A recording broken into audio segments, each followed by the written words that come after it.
ചേട്ടാ ഈ കുക്കുറിനിക്കുളം എവിടെയാണ്? കുക്കുറിനിക്കുളം. കുക്കുറിനിക്കുളം? ഓ, ഇപ്പോഴാണ് മനസ്സിലായത്. ഓ, ഞാൻ അങ്ങോട്ടാണ് പോകുന്നത്. എന്നാ ചേട്ടനെ ഞാൻ വിടാം, ഒന്ന് കയറിക്കോ, വഴി പറഞ്ഞു തന്നാൽ മതി.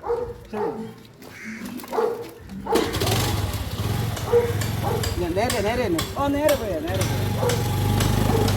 ഓ, ചേട്ടനെ കിട്ടിയ വളരെ ഉപകാരമായി, അല്ലെങ്കിൽ ഞാൻ വഴി തെറ്റി കുഴഞ്ഞനെ. ഓ, വഴി അറിഞ്ഞുകൂടാതെ വരുന്ന ഒരാൾക്ക് വഴി പറഞ്ഞു കൊടുത്തില്ലേ പിന്നെ എന്ത് മനുഷ്യ ജീവിതം.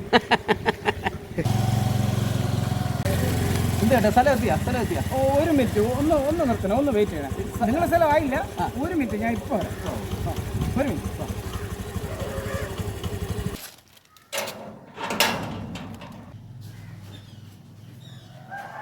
സുഭാഷണ്ണ, എൻ്റെ മോൻ്റെ കല്യാണം കേട്ടാ. കല്യാണം എന്തിനായി? കല്യാണ ലെറ്ററിൽ എല്ലാം ഉണ്ട്. അണ്ണ അങ്ങ് എത്തിച്ചാൽ മതി. നമ്മളെ കുടുംബത്തോടെ. ഓ, ശരി ശരി.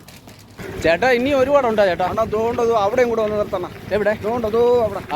ഓ ഇവിടെ ഒരു മിനിറ്റ് ഇതാ.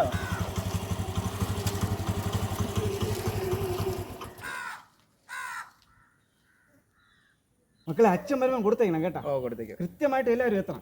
ഓക്കെ. ഹലോ, ഞാൻ ആ കുക്കുറിനിക്കുളത്തിൻ്റെ ആ ലൊക്കേഷൻ എത്തിയിട്ടുണ്ട്. ഒരു വല്ലാത്ത, നിങ്ങൾ പറഞ്ഞ പോലെ വലിയ സ്ഥലമൊന്നുമല്ല, ഒരു മുടുക്കിനകത്തൊക്കെ കയറി പോകണം. ഇല്ല എനിക്ക് മൊബൈലിൽ ലൊക്കേഷൻ നോക്കാൻ അറിഞ്ഞുകൂടാ. ഒരു വിശ്വസ്തനായ ഒരു ചേട്ടനെ കിട്ടിയിട്ടുണ്ട്. ചേട്ടൻ ആ കുളത്തിൻ്റെ കരയിലാണെന്ന് താമസം. ചേട്ടൻ വഴി പറഞ്ഞു തരാമെന്ന് പറഞ്ഞു. ഓക്കെ, ഒരു ടെൻഷനും വേണ്ട. ഓക്കെ ചേട്ടാ, ഇനിയും ഒരുപാടുണ്ടോ ചേട്ടാ? ഈ വഴിയൊന്നും ഗൂഗിൾ മാപ്പിൽ അടിച്ചാൽ കിട്ടുന്നില്ല.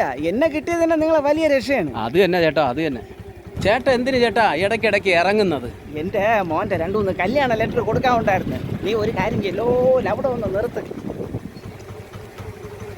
കുറിനിക്കുളം എന്നാ വന്ന വഴി നിങ്ങൾക്ക് തിരിച്ചു പോകാൻ അറിയാമോ? ഓ, അറിയാം. ഞാൻ കയറിയില്ലേ, അതിൻ്റെ തൊട്ടപ്പുറത്ത് തന്നെ ഈ കുക്കുറിനിക്കുളം. ഒന്നും തോന്നരുത് അണ്ണാ.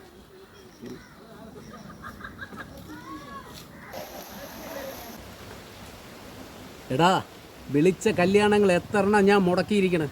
ഇതും ഞാൻ ശരിയാക്കി തരാം. നിന്റെ മോൻ കഞ്ചാവ്, പെണ്ണ് കച്ചവടം.